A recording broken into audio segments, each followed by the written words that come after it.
Hi everyone, and welcome to today's What's New webinar. My name is Shilan and I will be your host for today. And as always, we are here with Martin Dijkstra and Ruben Tucker. Thank you for having us. Thanks. Thanks. So for today, we have some exciting new features and improved features. And know that we'll be releasing these features very shortly after this webinar, so you don't have to wait too long. And also know that you can ask your questions live in the chat, both in Dutch and English, and we'll be answering them live as we go.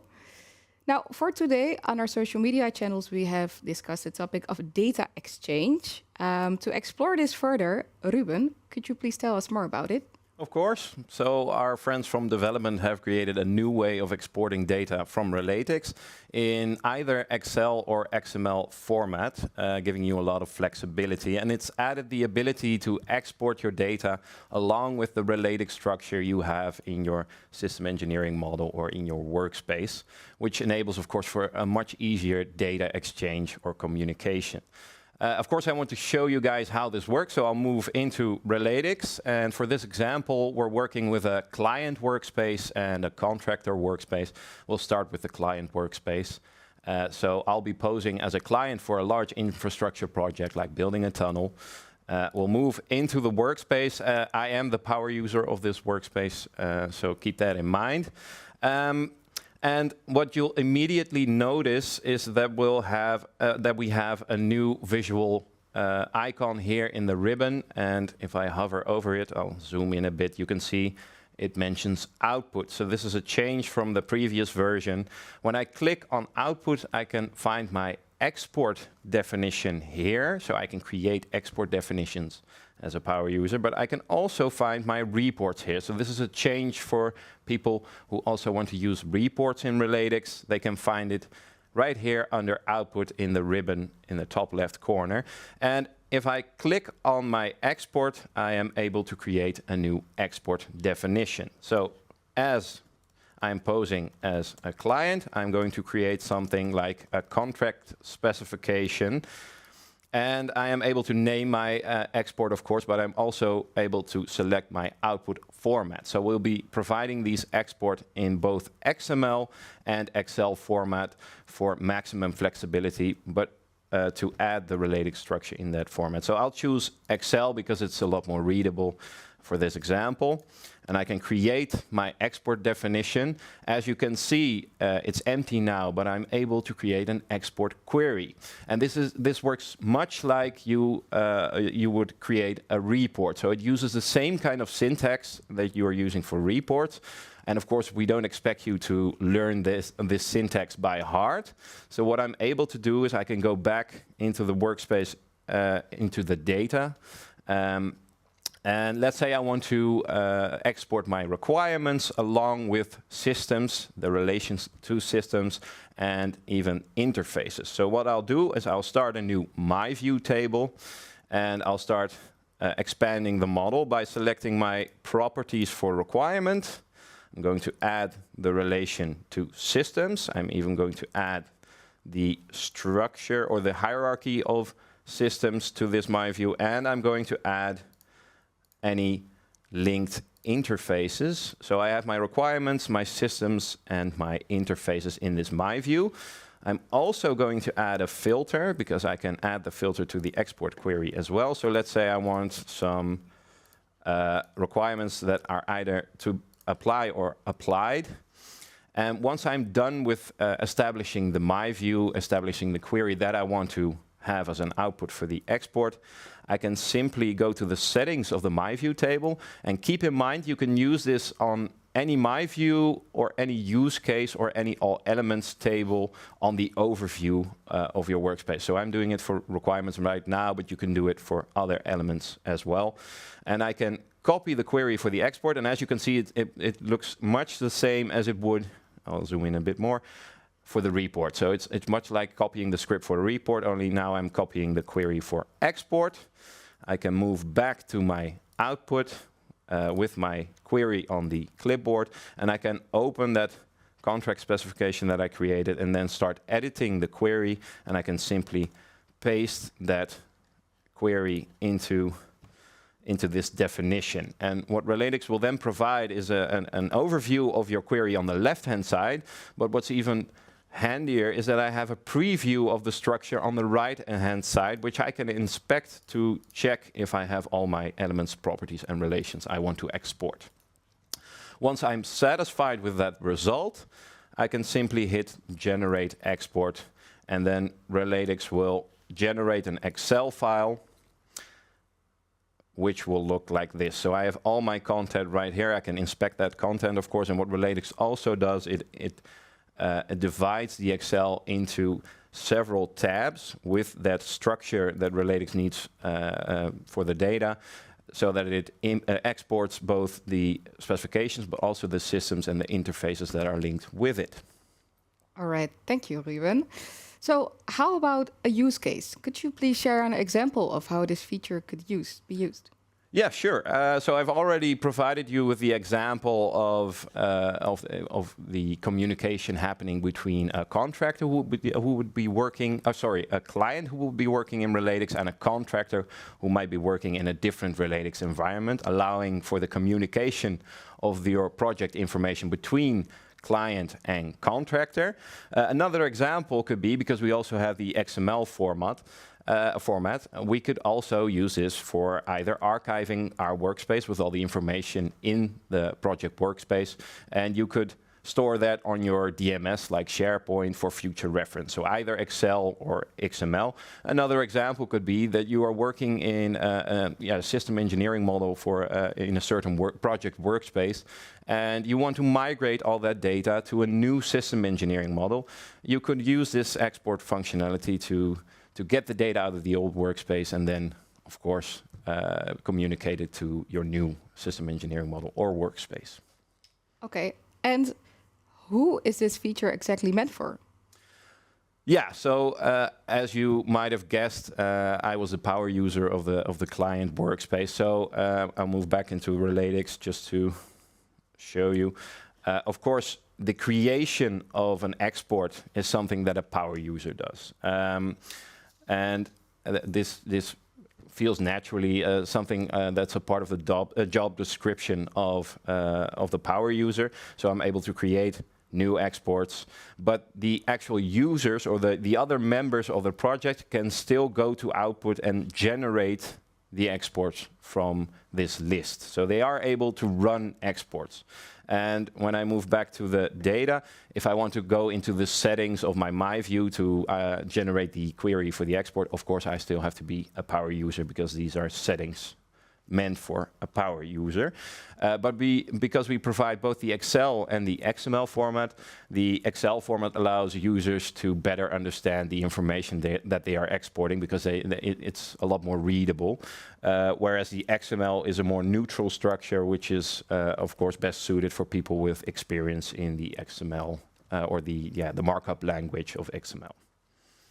All right. So, Ruben, how does this exactly differ from the publish to Excel feature? Yeah, so we already had the publish to Excel feature in Relatics, but publish to Excel was more meant, or is more meant, for communication with outside parties, so parties that don't have access to Relatics.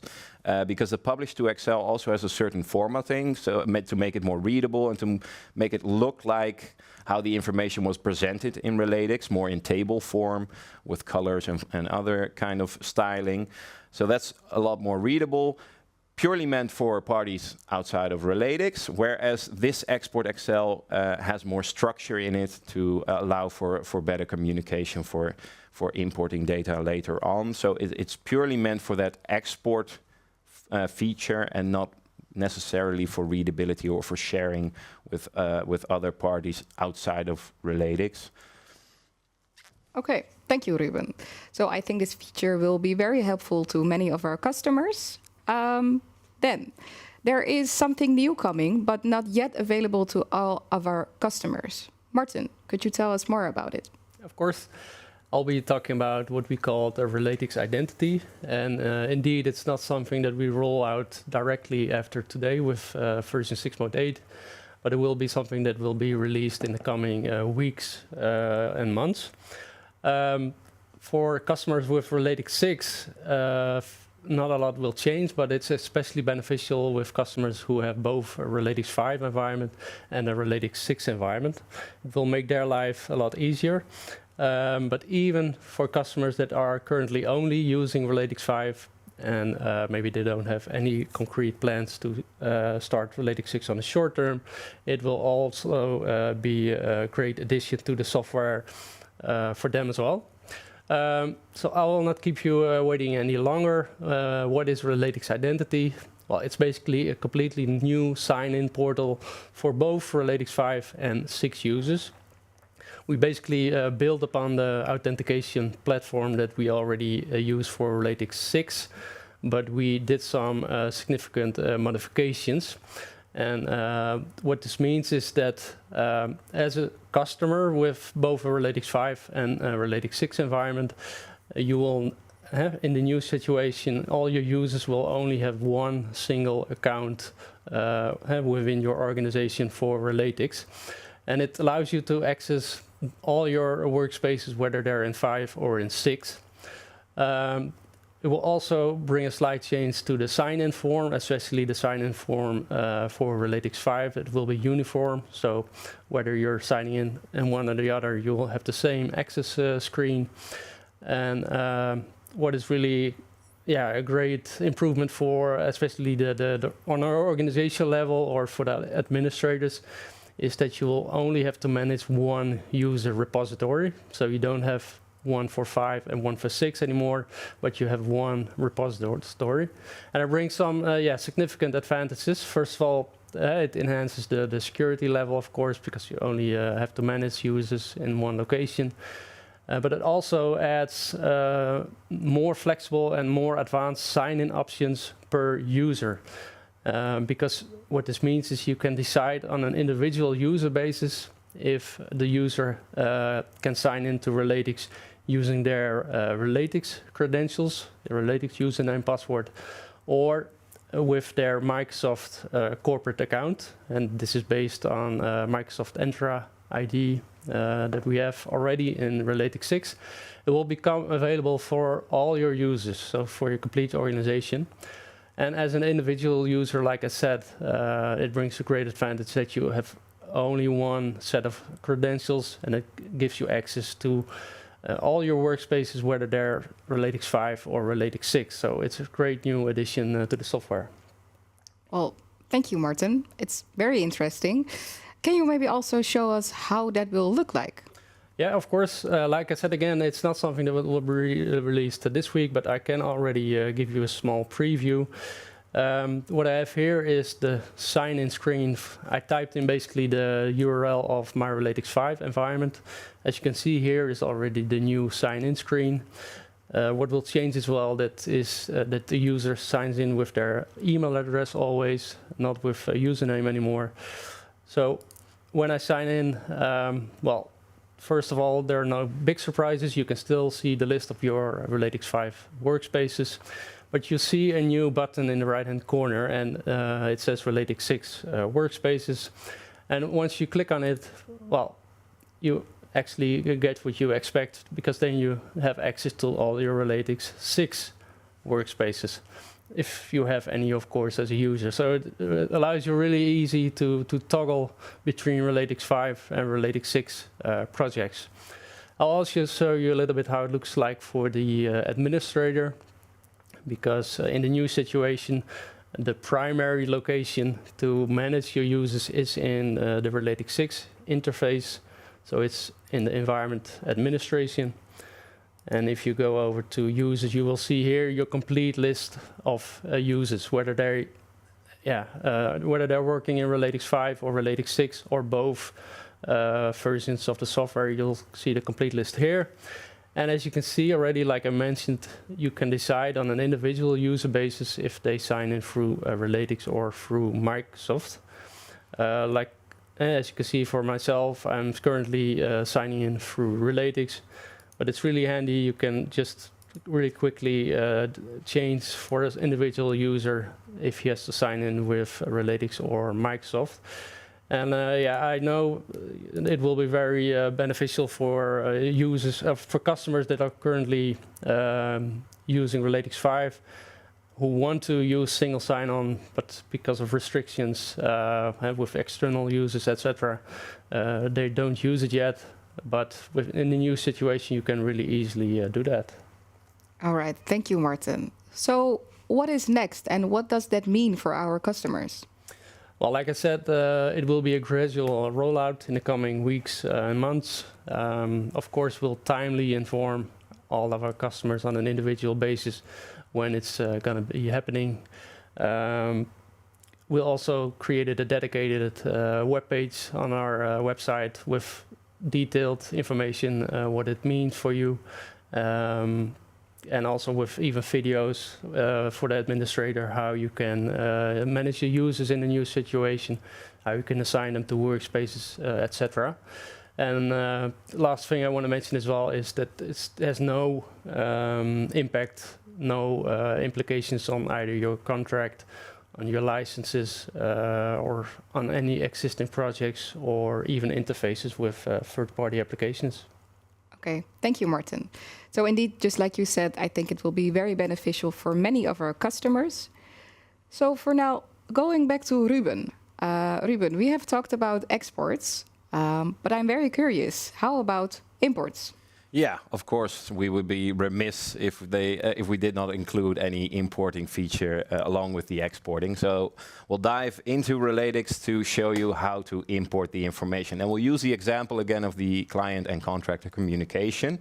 So we'll go into Relatics. At first, I want to go into the workspace. So we'll move into the contractor workspace to show you how we can import information. And just to signify where to find these features, importing is something that can be found under workspace settings, where you can find imports in the list here. But I'll move back to the workspace because we actually have a helpful tool to help you map all that data into the workspace you want to import. As I mentioned before, because this mimics real life, so to say, we have some changes in the model when we compare that to the client side. These are small changes, but they could be big changes as well. So there is some, there are some steps we need to take to make sure that the data that we receive from the client will be, will be imported correctly into the model of the contractor. Because as a contractor, I'm not talking about specifications, but I'm talking about requirements, for instance. And as a contractor, I'm not talking about systems, but in this case, I'm talking about objects. And I need to map that data correctly. But don't worry, because we have a helpful tool. So I'll take a My View table for requirements. And as you can see, there aren't any requirements in the system as of yet. And I can simply open the model selector and start to add the elements, properties, and relations that I want to populate with my import.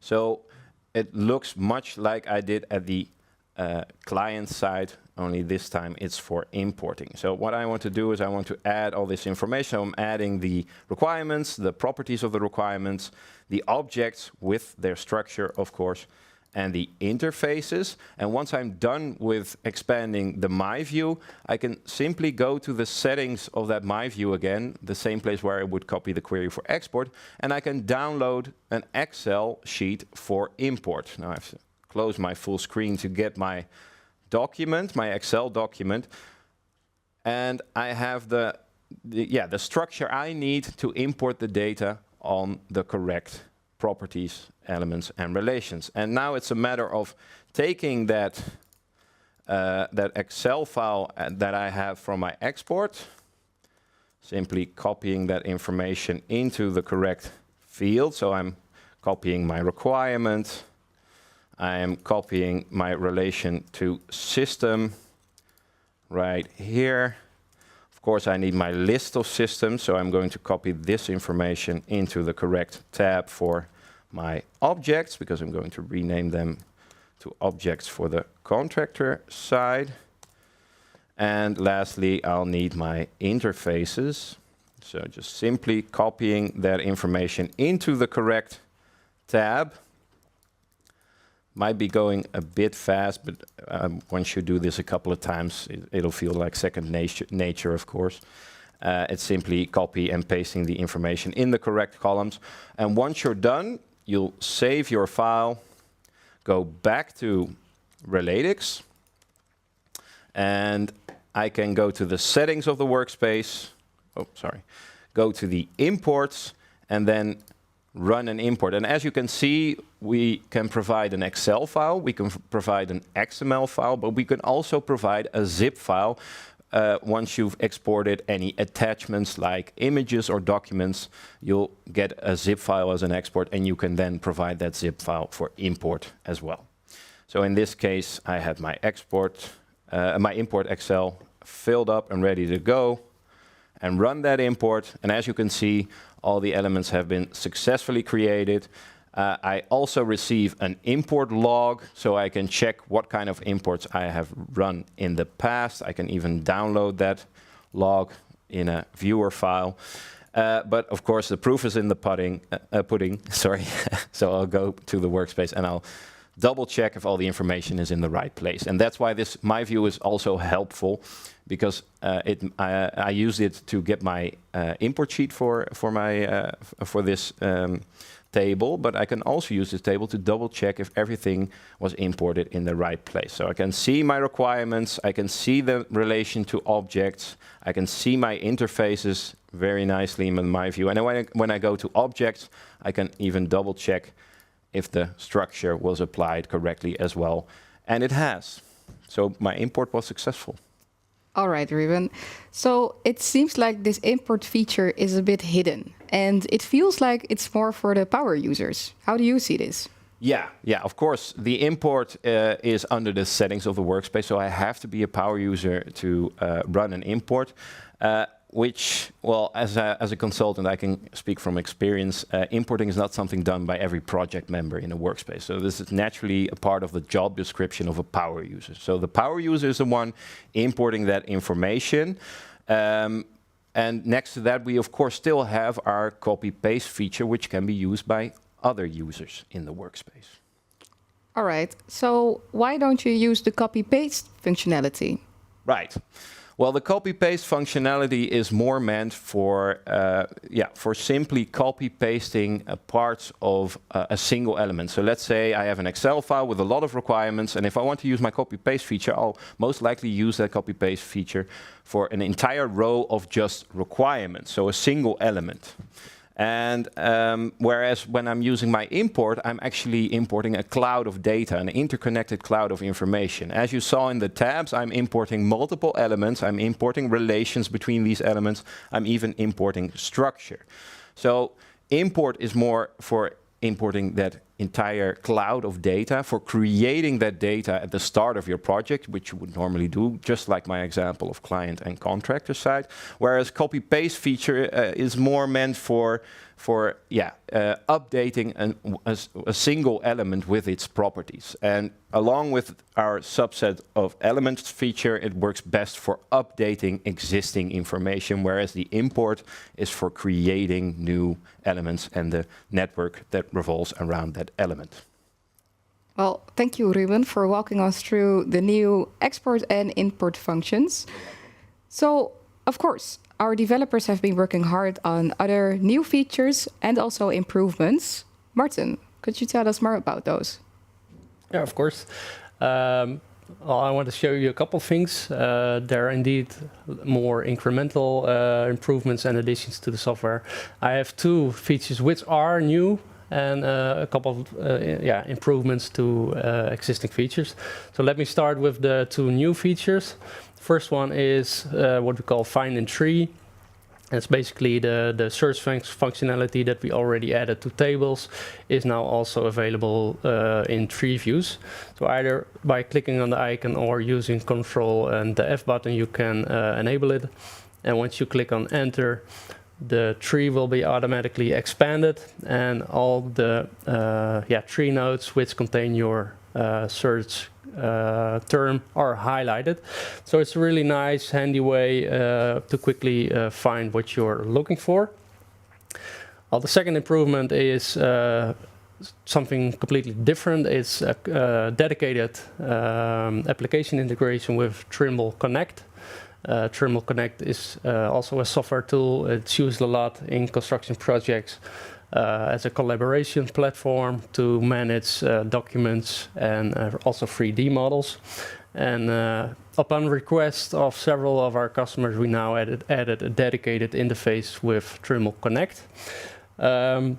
Viewers might know that in Relatics you have basically two ways to integrate with other software. There's either a custom integration, which is based on XML, Excel, and JSON, which allows you to integrate all kinds of tools. But we also have dedicated interfaces, and they come out of the box, and they only require just a couple of configuration steps to make it work. And depending on the third-party application, we offer all kinds of extra features. So let me show you how it looks like. I have here, my Trimble Connect workspace filled with several documents and also some 3D models.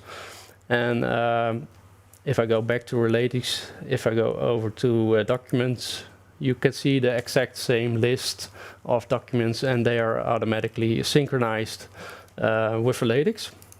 And like you used to, you can of course add all kinds of extra relations and also properties to those documents. But it also allows you to preview the document directly in Relatics simply by clicking on it.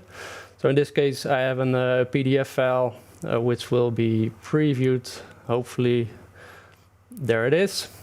But like I said, you can also have 3D models stored in Trimble Connect, and obviously you can also preview them directly in Relatics. So I have an example here of a bridge. Of course, you can use the functionalities of Trimble Connect to zoom in, etc. So that's Trimble Connect. So those are the two new features, Find and Tree, and this dedicated integration. And now let's step over to the improvements to existing features. First one is in the generic search functionality, which was released, I think, last time in our webinar. And I will show you what is improved there. For example, if I look for inspections and I decide to only search within inspections, you can see some extra options here now. We added a from and a to filter for date properties. We also added a min and a max function for number properties. So that's the second improvement. You can also filter on list properties to only see empty list values. And you have the option also to only get those elements which have a filled attachment. So those are improvements to the generic search. Then I still have two more to go. The next one has to do with the widgets, so the dashboards in Relatics.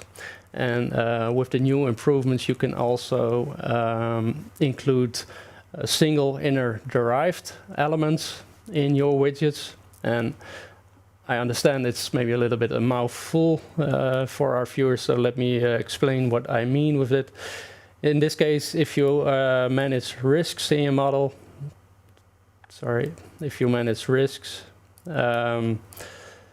we often see that the model is configured in this way, that you have an initial and a rest quantification, and they can have their own score. Previously, you were not able to make a widget based on this score, but as with the new release, you can do that, which shows this example as well here. I have here top 10 of my risks, and they are based on the score of this single inner derived element. So that's a small improvement to the widgets. That brings me to the last improvement, and it has to do with subset of elements.